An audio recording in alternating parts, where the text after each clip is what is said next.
So, joined today with the man, Kuba. How's it going, man? Kuba. Cuba's a country, bro. I'm great, man. How are you? Kuba. That's it. That's better. All right, Better. cool. Bit of bass in it. I've learned something already today. Lovely. Kuba. Okay, so I don't want to butcher the last name. Yeah, just don't bother. I don't want to even attempt that. Yeah, don't, just. Okay. First name's fine. Okay. Nobody will say it unless they're Polish anyway, so it's fine. Okay. So, yeah, how are you feeling? Are you prepping or you good too? I'm 4 weeks in now. Folks. 3 weeks in, something like that. Yeah? Yeah, 19 and a bit weeks out. So, first show on the agenda will be Italy, hopefully. And then after Italy, we'll have Germany and then potentially France as well. I'll probably see how I go at France and then more than likely it'll be off-season time. Yeah? So we shall see. We shall see. But I feel good. I might do the British as well, but then again, I do have a lot of clients doing the British, so I might skip that one. Look at that. He's on cocktails. Pulled salt martini. Tremendous. The best pick of that cup. It is. I like to get loaded before I train. 100%. Yeah. Smell that. Smell good? Does it smell good? Actually, it does. Do you want a sip? Actually smells like really fruity. It is. Yeah. It's a delight to the taste buds. I bet it is. Well, it sounds good, man. I know that you made, I think it was yesterday, you were going in to win. Is that different from the previous preps? Yeah. I think I had a bit of a defeatist mindset last time prepped. A lot of it, which is fine. It doesn't really make any difference in terms of the effort put in, but I think when you do have a mindset where you're going into it with meaner intentions, I think even subconsciously you will work a little bit harder. So I definitely think mindset plays a huge role. Inevitably, like I said on the post yesterday, it's like majority of time where you place in the sport is completely out of control. Yeah. It's more so dictated by a panel of judges, which is to a degree it is down to personal preference as well sometimes judging, right? But ultimately, right, when you're competing against guys that are like Samson, that are born for it, you've got to be realistic, right? So you can take your own wins in your own little way. I think it is interesting because, again, it's like you do have to have an element of realism. There are guys that do believe that they're going to take everything in one go. Yeah.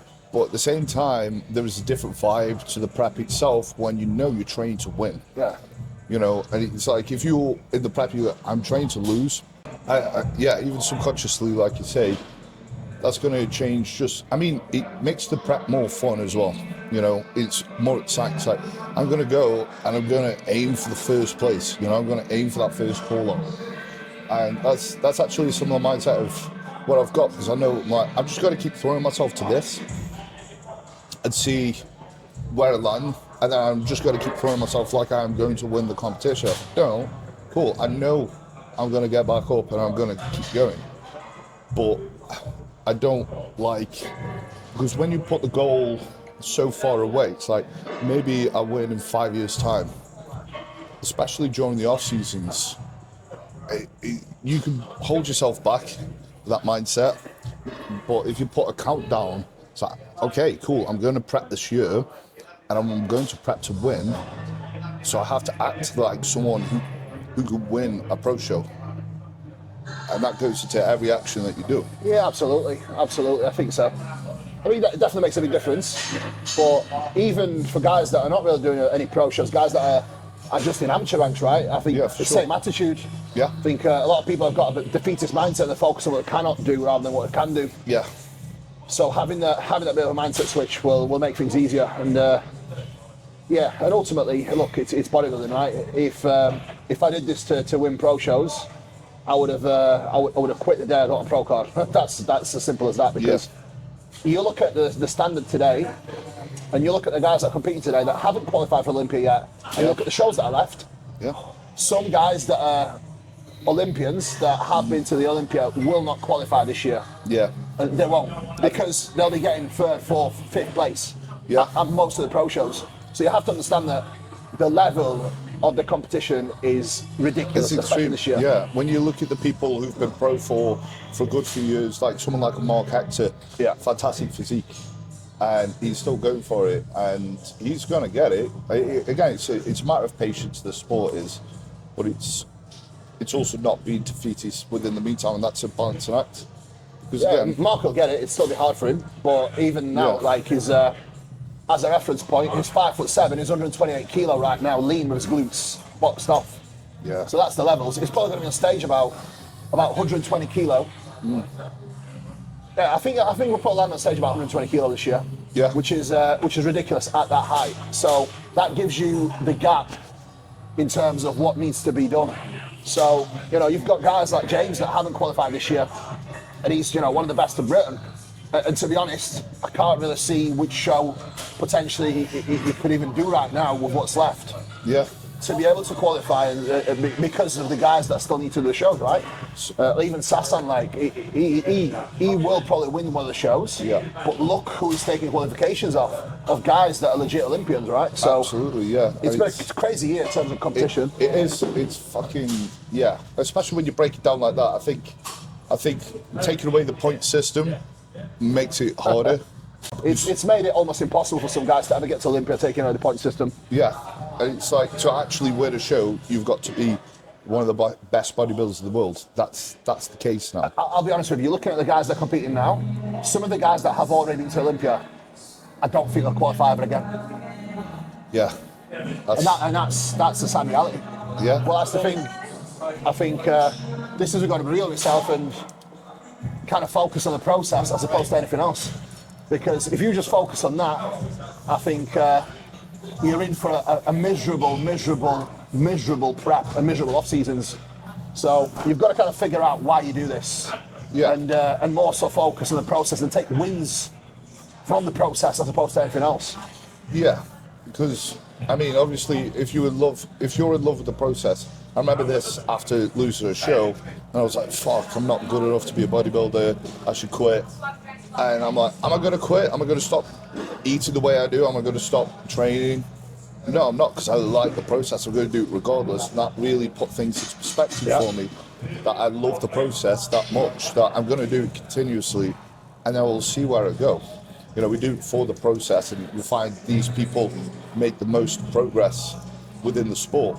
Because they can, I find, obviously, because it takes a long time, it's a game of patience. It's pretty much who can outlive the competition with consistency. Yeah, look at Samson. Samson's a prime example of that. Absolutely. Do you think bodybuilding is getting harder? Yeah. The standard's getting higher? Standard's much higher now. Yeah, because a lot of people, they will sort of trash today's bodybuilding. And they will obviously refer to the 90s.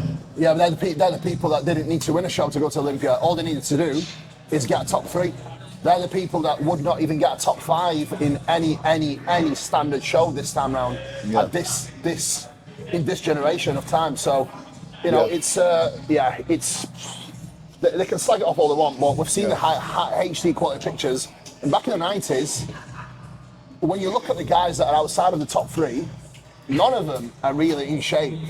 Yeah. And even some of the guys that are winning wasn't really in shape. I agree, yeah. So, it's, I feel like a lot of people will just think about the greatest of all time and just go, right, that's it. But they're not remembering the last. They're not looking at the standard as a whole. And they will refer to the Olympia as well, not the average pro show. But, you've got comments from like Bob Ciccarello who's like saying Nick wouldn't be pro today, and I was like, that's crazy because this guy was top 3. Nick would have skinned some people alive, especially this year with the way he's looking. So, obviously, it's action. The places will speak for itself. It's one of them. I suppose people are always going to glorify the old days, and then who knows? They are always the guys that are the most bitter. Yeah. Because they didn't really achieve the other success that guys are now. Yeah. And they didn't cash in like the guys are right now. So, yeah. That says it all, man.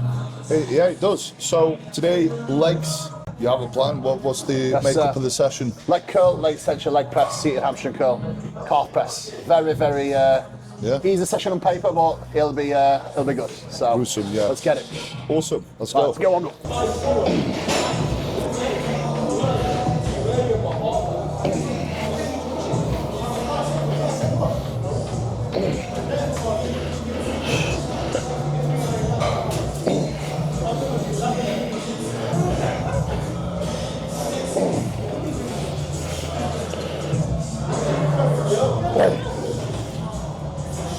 So how come you prefer single leg For curl? me, I have to do all my leg curls at the minute, single leg, because I can't really line up a joint properly. Yeah. So if you can't really get your joints stacked, sometimes under a little bit more force, you are going to get some niggles. Yeah. So if you can't really keep your legs straight, knees pointing forward, Okay. you will get some pulls. So 2 sessions ago, I almost felt a bit of a pull on my seated hamstring cup. So Right. switch to single leg, no issue. So sometimes, if you can't get your right position, unilateral work's probably the way to go. For Right. body parts like a hamstring cup, for example. That makes sense. Would you not prefer like a standard single leg? Not really. The shit mainly. The resistance profile on them is dog shit mainly. So Fair enough, if fair I had one that's got good resistance, that one's pretty shit, which is super heavy and short. Yeah. So I'm not really a fan of it. No, that I have makes used sense. it before. I can use it, but I'd have to like fuck about position wise. Yeah, I get that. so- I get that. I just much prefer this. Super simple to set up, takes no time. Yeah, makes sense. Makes sense.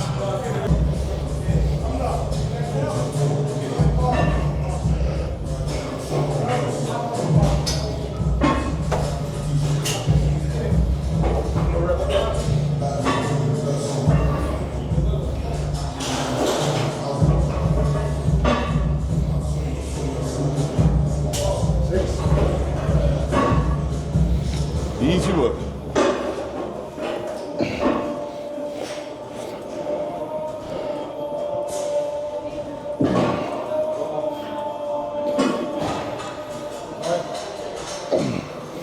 That's it.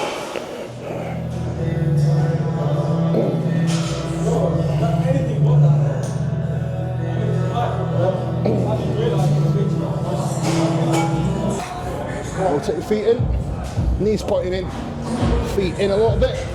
Now contract hard. Pause and drag in, back in. Pause here. Now, that's it. There we go. Up. Don't overstretch. Now, up. Keep your hamstring on. Up. There. Feet up, don't think down, feet up. Up, drag. Feet up, push your feet up, yeah. Up. Good. Heels up and away from you, come on. Drag. Now heels up and away from you. Nice. Up, drag. One more. Yes. Pull that, one more. Drag, drag, drag. That's it, leave it there, leave it there. Wow. That's good. So your knees pointing straight down. Okay. Should be able to get a little bit more even adductor. This is why I don't really train adductors. Right, okay. You don't really need to when you're doing deep reps in your leg press, and when you're training your hamstrings properly. So I noticed obviously you limit movement, so you do go into a full stretch.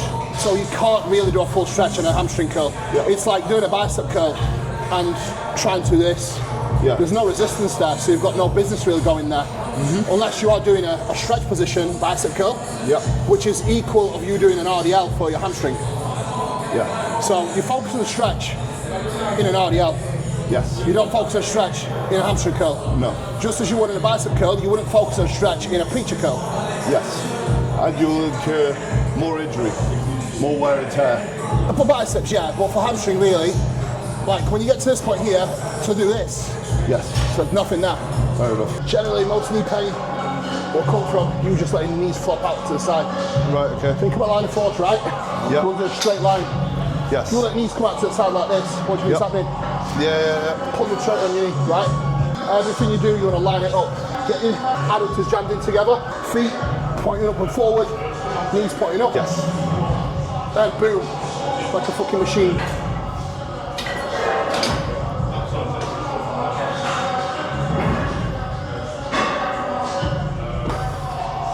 Also, full extension, no overextension. Don't overdo it. can only get your quads so short so much, right? Anything more than just pressuring your knee. So I think shins forward and up, rather than up.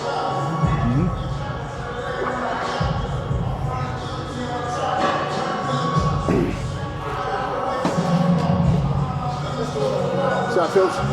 So for the context of people watching, I've been playing with knee pain, quite prominent on the leg extensions, been for years, and I've had to limit how much I load it. So Kuba, I'm going to try these cues to see if it helps. I'll probably need this a bit higher, because I've got stubby legs. There we go. When you're setting up, just get your adducters, that's it, as you set up. Right, Try and get them jammed in. Yeah. Cool. Usually, I just let it... Yeah. Feel the difference now. Okay. Okay. Cool. Knees pointing up. Okay. Yeah. Pull your hips down, knees pointing up.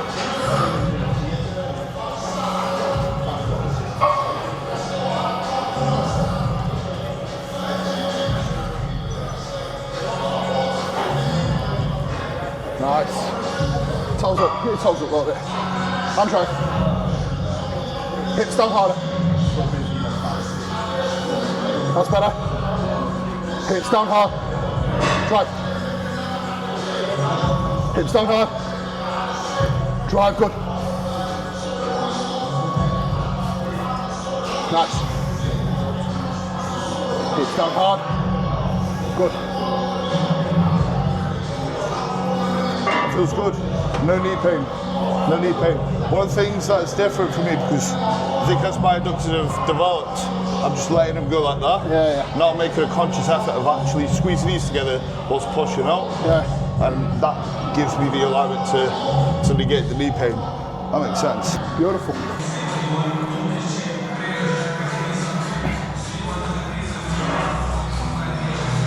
That's it, man.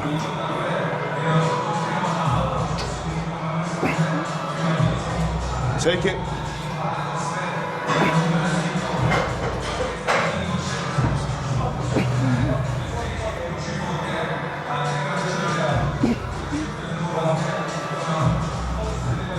That's it, bro. Get it? Still easy, still smooth. Nice, man. Yes, another rep there. Strong rep, come on. Good line.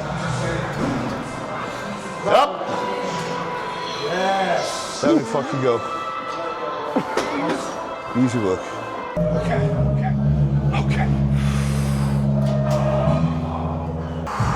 Strong set. Easy work, come on. Easy work. Big set, come on. Get it nailed. Hard extension, shins forward and up. Forward and up. Nice.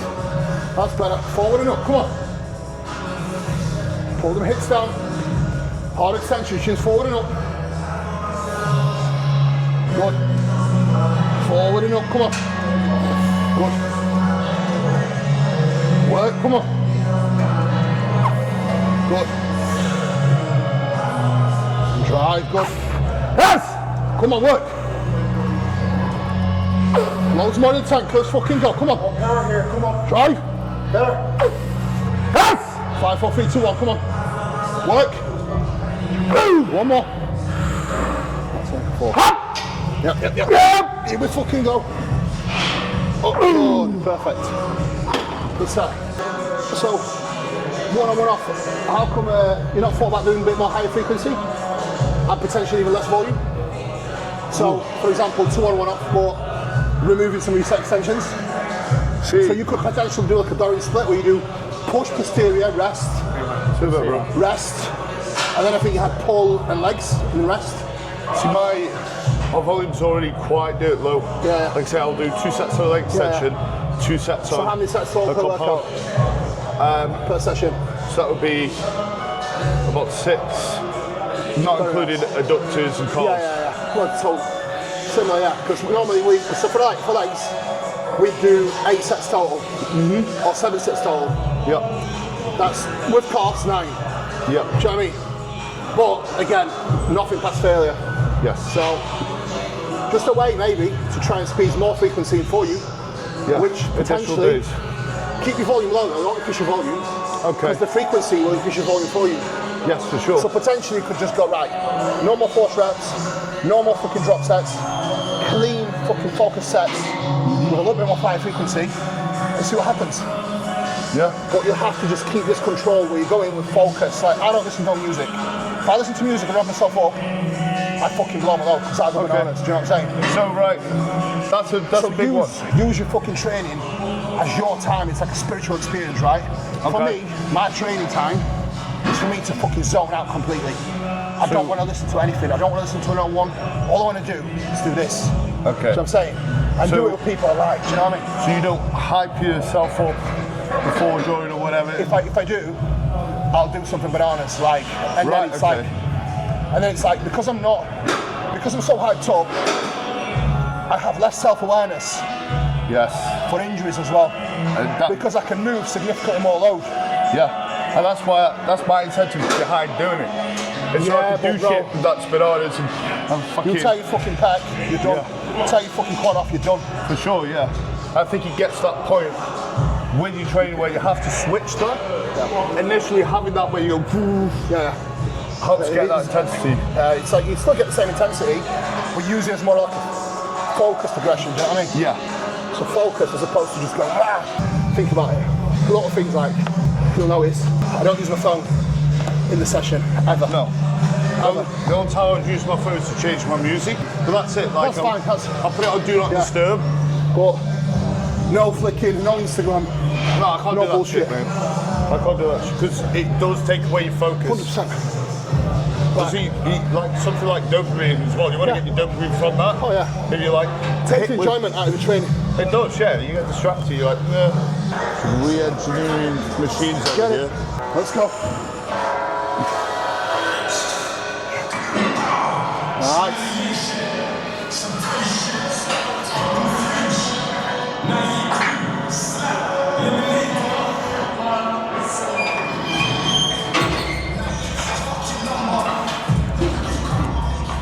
What do you say with the form? Does it feel good? Yeah. As long as it feels good, it's safe, it's bang on. It's going to tighten a bit more, but yeah, it's completely fine.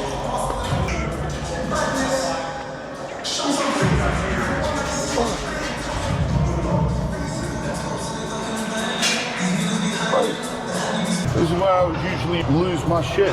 Focus. Focus, focus. 13, please, yeah. Let's go, Jack, focus. Calm aggression, focus. Focus, come on. Big focus, come on. Big focus.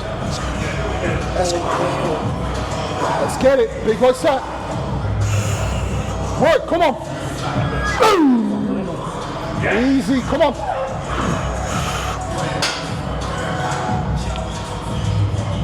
Oh yeah. Nice. All day. All day. Come on, Jack. Good. Strong. Come on.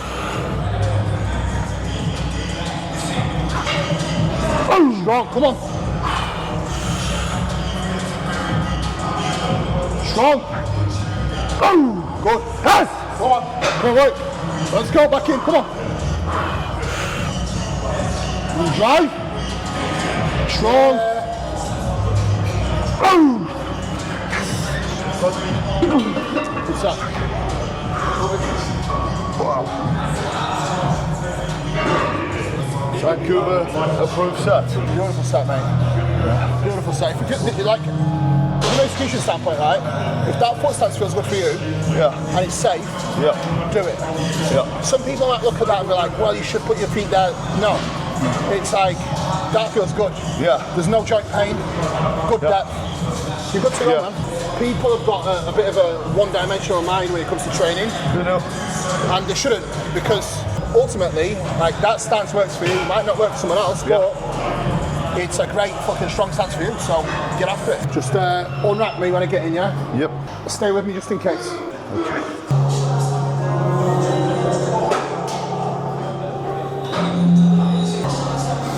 Okay, here we fucking go. This is what we fucking do. Yes.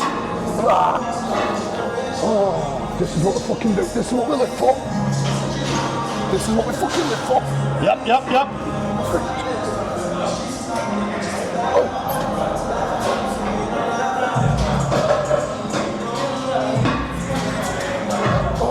One more. Easy as fuck. Yep. And we go. Yes.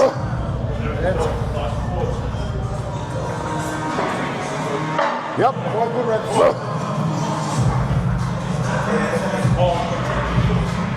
Beautiful. Here we go. That's it. These are the ones that count. Big fucking focus.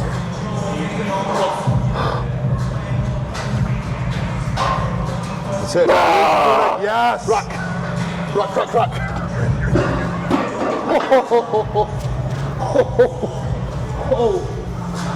Big set, man. Big fucking set. Significantly heavier, but significantly better. So, one way to progress a set as well is by changing resistance and making exercise harder. Yeah. We've done that already for stack. Last session I did 10 reps of it. No more room to add more plates. No. Coach Cassim actually messaged me and told me to do that. Really? Yeah. Because before that was one of the reasons why I moved from this machine. Yeah. I was like, cool, I've done it. You know, like, as you see, I'll pause in the hole. Yeah. I can't really get locked in without absolutely taking piss. But now there's, like I say, there's a good amount of reps there. Yeah. Can work that back up now.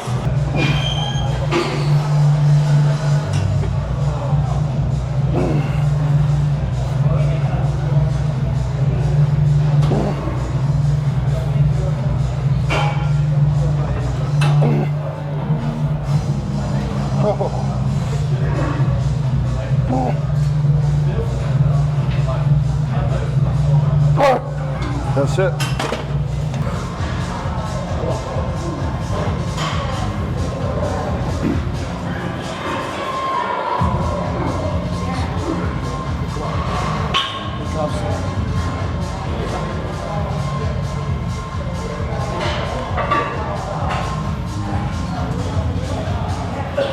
Come on, Jack.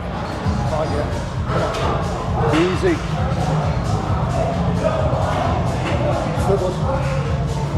Keep working, come on. Take it. Drive, good. Oh, yep. Good on.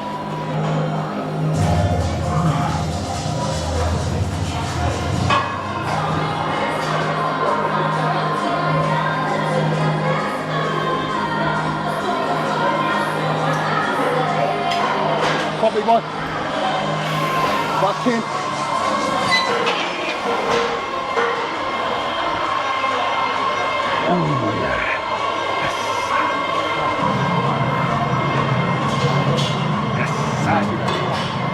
Good, come on. Oh, yeah. Up. Move up. Yep. Right, my guys and girls. Thank you very much for having me. It was a pleasure. It was a great session. Appreciate it. Great to spend some time. And Yeah, man. that's actually the first time I actually trained together, I think. It is. We'll have to do it again, man. There was a good couple of take-homes for myself. Absolutely. I wanted to enter the session just a little open-minded, take what I can, and definitely with the isolations, the leg extension, that had been like a fucking battle with that. It's something so simple, but sometimes it is the simple things that we overlook that accumulate over time, and I didn't even think about, I didn't even consider, obviously, as my legs are growing, my knees are doing that shit, I just try to squeeze them together and then go.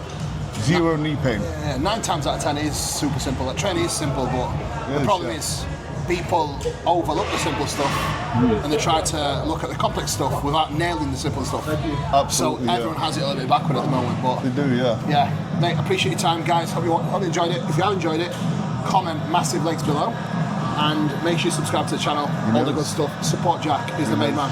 Well, thank you. Appreciate it, mate. Appreciate you.